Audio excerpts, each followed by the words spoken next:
to wrap this conversation up, just want to talk quickly about Juwan Mitchell bouncing out and what that means.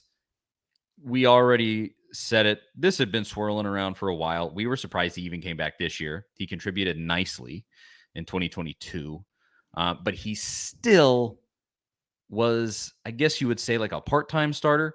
It wasn't. He missed the first few games of the season, and we were even skeptical that he would ever play. It ended up, I think he was just kind of injured with a nagging thing and came back, had some nice plays this season.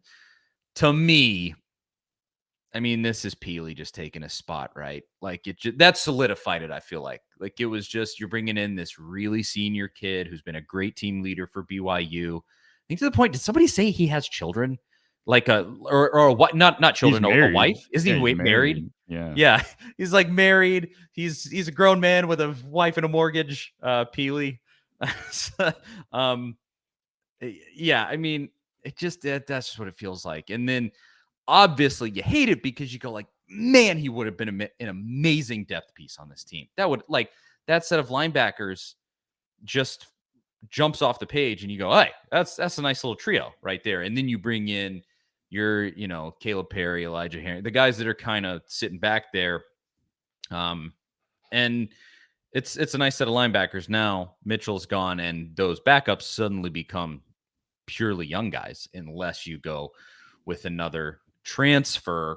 So to you, what exactly does it mean? Should we be too concerned, even though the writing was kind of on the wall here? Yeah, I'm not. I mean, I'm not concerned at all because I kind of expected it. I've kind of got the vibe that maybe culturally he wasn't the best fit. I mean, that's nothing negative about him. It just seems like maybe the vibe. I don't know. He didn't play in the first part of that Clemson game. He didn't show up until what, late in the second quarter, or second half, somewhere in there. And it was kind of odd with Jeremy Banks out. You feel like he would have been playing a pretty big role. I think Solon Page was playing a little more instead of him, which was surprising. So I don't know what was going on there, if there's something internal going on.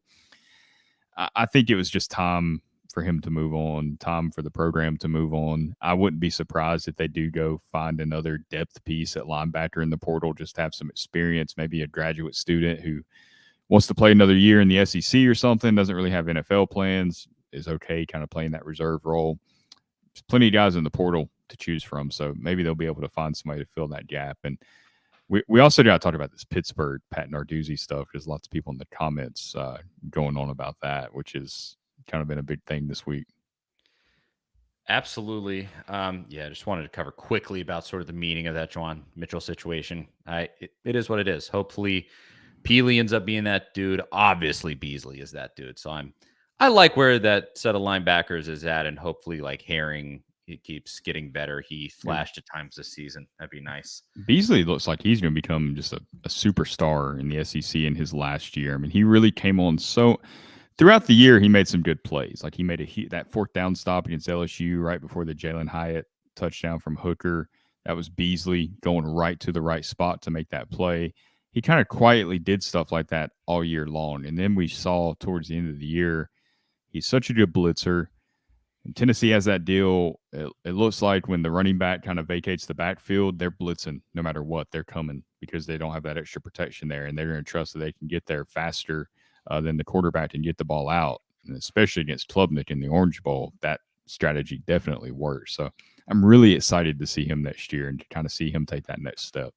Yeah, I really that Clemson game was exciting to see that to have what looked like a real dog in the middle of that defense. That's fun. That's exciting. He's just So kind of a go about your business guy. Like he didn't really, not that I have a problem with celebrating at all. I love swagger on the field, like keep it within reason. Don't get a penalty. But I like having that confidence, that kind of that attitude that we saw from Tennessee, really in like the Kentucky game. Like that defense was having fun. We saw some of that in the Clemson game too. But Beasley's just kind of a keep your head down and go get it done and go line back up again. It's fun to watch. Kind of an old school feeling with him. absolutely. Hopefully the ascendance continues there with him. And now we can talk a little bit about Narduzzi. Pat Narduzzi. Yeah, Elias says right here. We can start here. Says Pat Narduzzi gives me heavy pay attention to me vibes.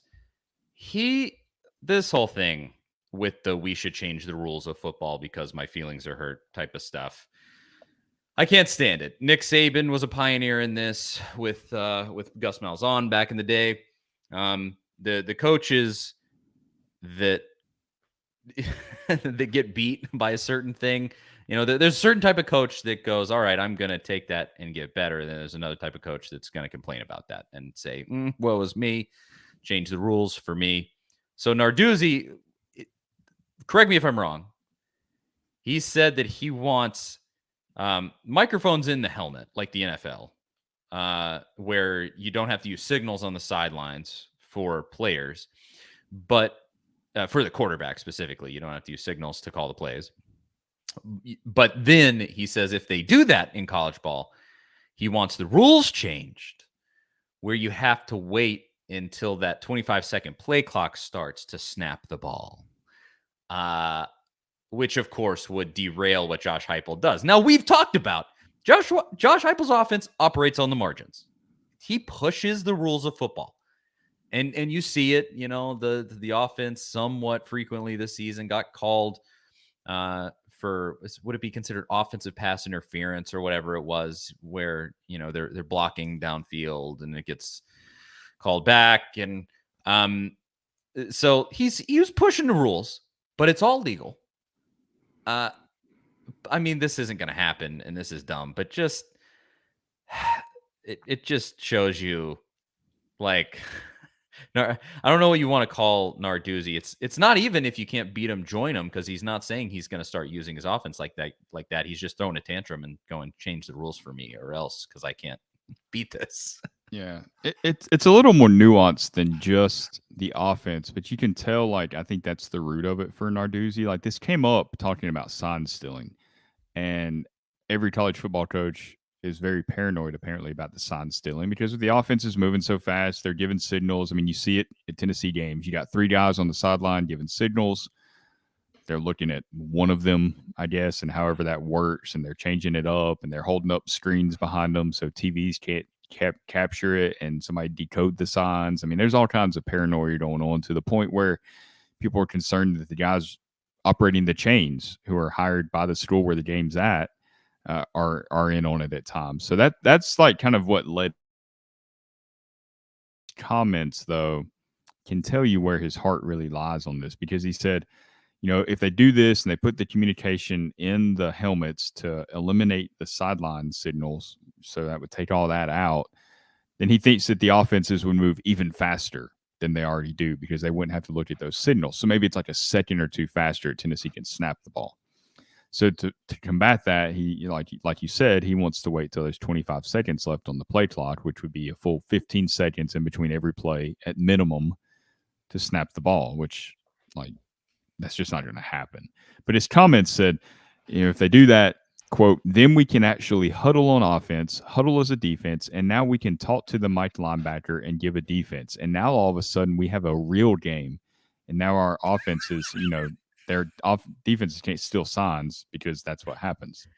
It's and Levis. He says he's going to all over again. It's and real football. And he says he's going to propose that rule to the NCAA Rules Committee this offseason. Look, you referenced Nick Saban with it in 2014 when he didn't want the ball snapped before 29 seconds was his particular rule. So it was like 11 seconds, which is still moving pretty fast. But Tennessee, sometimes you can go back and watch, not every time, but there's times there's like 32, 33 seconds almost left on that play clock. I mean, that's how fast they're moving. If it's a short running play, they're getting right back up there within a few seconds and snapping the ball. So it would slow Tennessee's offense down, and Josh Heupel definitely doesn't want that. I mean, that's why he got flagged in the Clemson game, because they were taking so long they were setting the ball and kind of standing over it, looking back at the defense to make sure they're set. I mean, that's not your job as a ref. You spot the ball and you get out of there, and that's on the other team to get set and to run their defense. So I would like to hear Josh Heupel's thoughts on this. I'm sure it's made its way to him, and I'm sure he knows, like the rest of us, that it's never going to pass. If Saban couldn't change the rules, Pat Narduzzi's definitely not going to be able to change the rules. But I would like to have seen his reaction when he first saw this. Yeah, I think the main problem with that, he may get some sympathy from folks at the Rules Committee. I don't know. But the main problem is that would fundamentally change the way college football is Yeah. played. I mean, that would And just be. they're not going to take offense out of the they're not going to take offense out of the game. Like, you don't want to have less scoring, right? There's zero chance that that's going to happen. Yeah, So, absolutely. good luck, Narduzzi. I just noticed by accident. I'm gonna have to fix this. I was trying to block a spam commenter, and I accidentally blocked Elias Gray over here. I'm gonna have to get him out of there. Yeah, it was a porn bot, and I Does it just nixed it. block from commenting? Can you? I Still don't see? know. I don't know, but I apologize. I'll get it fixed if he can still watch. I'll get it fixed, and I think he can. You'd have to send an A to Z gift certificate or something if we I have know those. We'll have to check with HR. This is a real travesty, but I just wanted to make sure that I that I say that. I was trying to block the bot. It's on the record. And he got caught in the crossfire. He or I guess I don't. Elias. That's either way. That's dumb. Pat Narduzzi's an idiot. And congratulations to him. I don't think that that's going anywhere as far as changing the rules or anything, but had to cover it because it certainly would affect Tennessee deeply if that ever did come to fruition. Yeah, but like I said, I don't